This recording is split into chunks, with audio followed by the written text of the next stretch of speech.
19h45. Bonsoir à toutes et à tous et bienvenue à cette nouvelle édition du 19h45 sur C-Direct. Vous êtes nombreux à nous suivre ce soir et nous vous en remercions.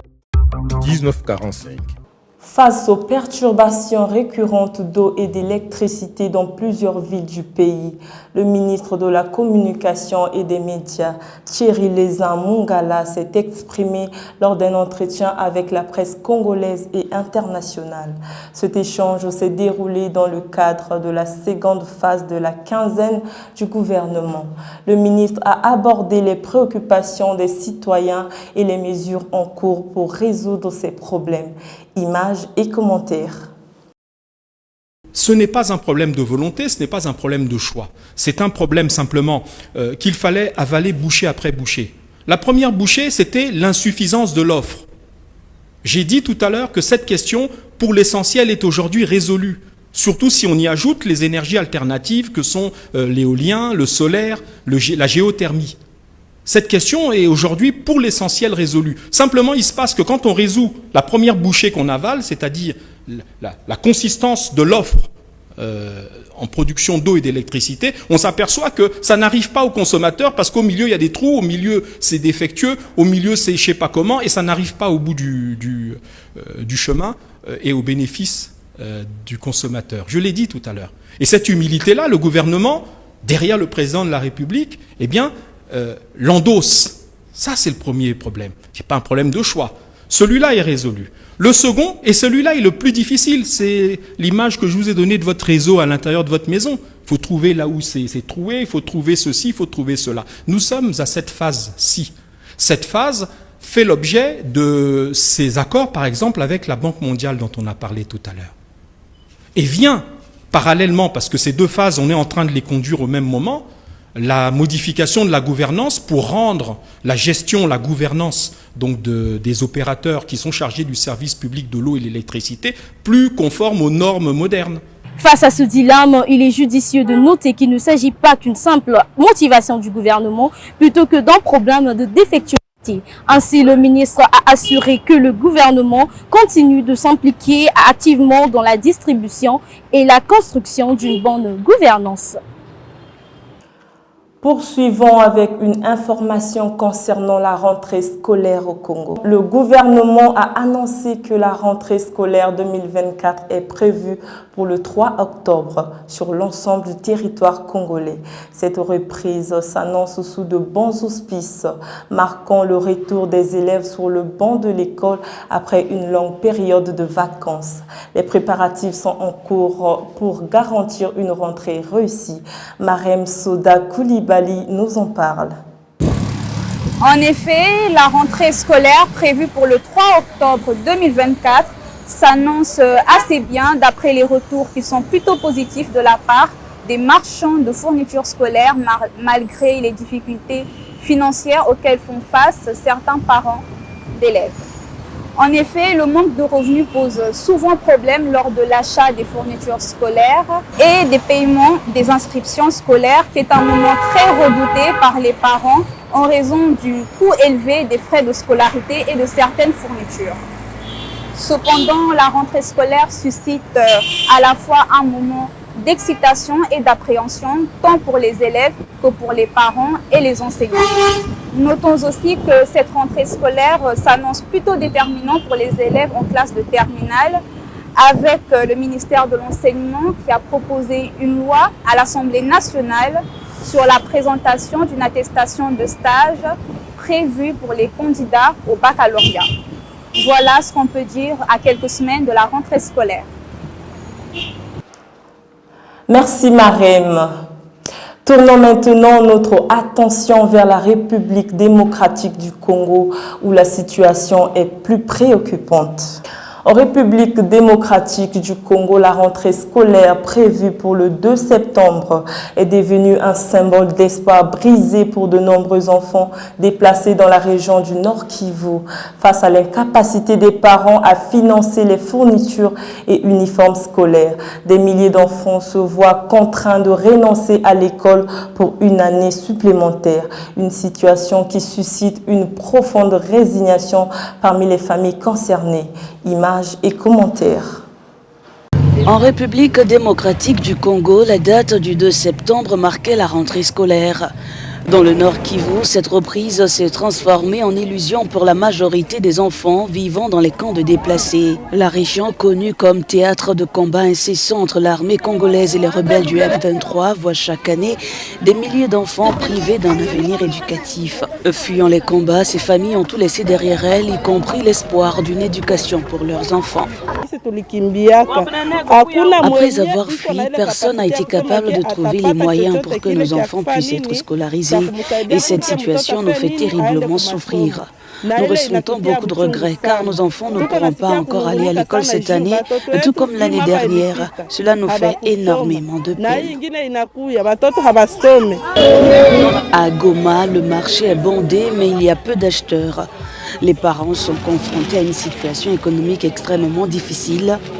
Le coût de la vie a explosé. L'achat de fournitures scolaires et d'uniformes est un véritable défi pour de nombreuses familles. Je me rends compte que rien ne marche comparé aux années précédentes. Cette année, la rentrée ne promet rien de bon. Il n'y a presque pas de vente, ce qui nous pousse à nous demander s'il y aura vraiment une rentrée scolaire cette année. On est juste là, sans voir des clients. On ne fait que s'interroger sur le pourquoi de cette situation.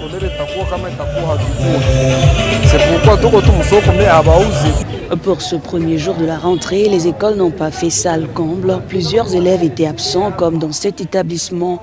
Les raisons sont diverses, selon cet enseignant. À part la guerre, il y a d'autres qui causent à ce que les enfants n'étudient pas. Par exemple, chômage de certains parents. Vous savez qu'il y a beaucoup de ces parents qui travaillent au niveau des territoires là occupés par la guerre et tous ces parents-là ne travaillent pas. Au Nord Kivu, la rentrée scolaire est un symbole d'espoir brisé pour des milliers d'enfants. L'avenir de ces enfants est incertain et la promesse du président Félix Tshisekedi sur la gratuité de l'école primaire semble s'éloigner de jour en jour. Nous nous tournons maintenant vers les relations sino-africaines. À l'occasion de la 9e édition du Forum de coopération sino-africaine, l'envoyé spécial du gouvernement chinois pour les affaires africaines a présenté les grandes lignes et les objectifs de cet événement majeur. Suivez ce reportage pour découvrir les enjeux de cette rencontre. Une nouvelle édition placée sous le signe du renforcement des liens. À l'occasion du Forum de coopération sino-africaine, les représentants chinois ont dévoilé les grandes lignes de l'événement. Pour le pays, l'objectif principal est de solidifier la coopération et les échanges avec l'Afrique. Face à la montée en puissance de la politique de domination et de la mentalité de guerre froide, la Chine et l'Afrique entendent collaborer plus étroitement et faire preuve d'une grande solidarité afin d'approfondir leur coopération. Nous nous soutiendrons mutuellement plus fermement sur les questions concernant nos intérêts fondamentaux et nos préoccupations majeures. Et nous travaillerons main dans la main pour sauvegarder les intérêts légitimes des pays en développement.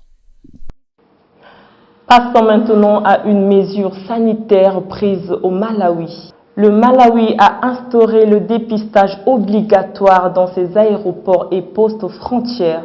Ces mesures préventives visent à atténuer la propagation de la variole, une maladie que ce pays d'Afrique australe a jusqu'à présent réussi à contenir. Cette initiative fait partie d'une stratégie plus large pour éviter que l'épidémie n'atteigne le pays. Images et commentaires. Le dépistage de la variole du singe est devenu obligatoire aux frontières du Malawi. Il s'agit d'une mesure préventive contre la propagation du virus Mpox après la découverte de 2 cas suspects en début de semaine. Jusque-là, ce pays est l'un des rares d'Afrique australe à avoir réussi à éviter une épidémie de variole du singe. Il existe un vaccin contre la variole, mais il n'est pas administré à tout le monde, comme c'est le cas pour le vaccin du Covid-19 ou d'autres vaccins. Il est réservé aux personnes présentant des risques très élevés. Les 2 cas suspects sont en attente de résultats d'analyse de laboratoire, mais le pays se prépare pour éviter une propagation. Cette maladie pourrait également toucher la population du Malawi. C'est pourquoi je conseille aux gens lorsqu'ils rencontrent une personne ou voient une personne atteinte de la variole, d'éviter tout contact avec elle et d'éviter tout contact avec le matériel des personnes qui ont été touchées par la variole. Pour l'instant, les dépistages aux frontières restent la première ligne de défense afin de détecter et traiter les cas au plus vite. Changeons de registre avec une initiative du gouvernement congolais pour le secteur informel. Le gouvernement organise les 3 et 4 septembre 2024 à Brazzaville en partenariat avec le Programme des Nations Unies pour le développement et le Fonds des Nations Unies pour la population, une session de formation à l'attention des acteurs du secteur informel, en particulier ceux opérant dans les restaurants de rue. Cette initiative vise à faciliter leur transition vers le secteur formel, en renforçant leurs compétences et en les préparant à une meilleure intégration économique. Loloni Rina nous donne des explications. Effectivement, cette formation est placée sous le thème qualité, hygiène, comptabilité et protection sociale. Cette formation vise, entre autres, à renforcer les capacités des prestataires dans ce secteur et communiquer des informations essentielles sur la formalisation. L'objectif principal étant d'outiller les secteurs de l'économie informelle opérant dans la restauration de rue, autrement appelés les Maléwa, afin qu'ils puissent s'intégrer pleinement dans leur secteur d'activité et en améliorant la qualité de leurs activités en garantissant leur protection sociale. Alors, la représentante résidente du PNUD au Congo, Madame Adama Diane Barry, dans son discours, a rappelé que les restaurants faisaient partie des activités touristiques et faire des restaurants des rues, autrement Maléwa, un secteur d'opportunités d'affaires. Il faut aussi noter que Madame la ministre Inès Berti Ingani a par ailleurs rappelé que cette formation permettra aux restaurants des rues d'adopter des meilleures pratiques en matière d'hygiène publique et alimentaire, ce qui lutte contre les maladies des mains sales et sinon surtout le Mpox qui sévit actuellement dans les pays de la sous-région. Merci Lolo pour ces explications. Terminons ce journal avec une préoccupation environnementale à l'île Mbamou. Lors d'une cérémonie de remise de dons aux sinistrés de l'île Mbamou par la députée de la circonscription, la population a exprimé sa détresse face aux inondations récurrentes. Elle a lancé un appel au pouvoir public pour la mise en place de solutions durables et efficaces afin de prévenir de futures catastrophes. Jude Maïngidi nous en dit plus.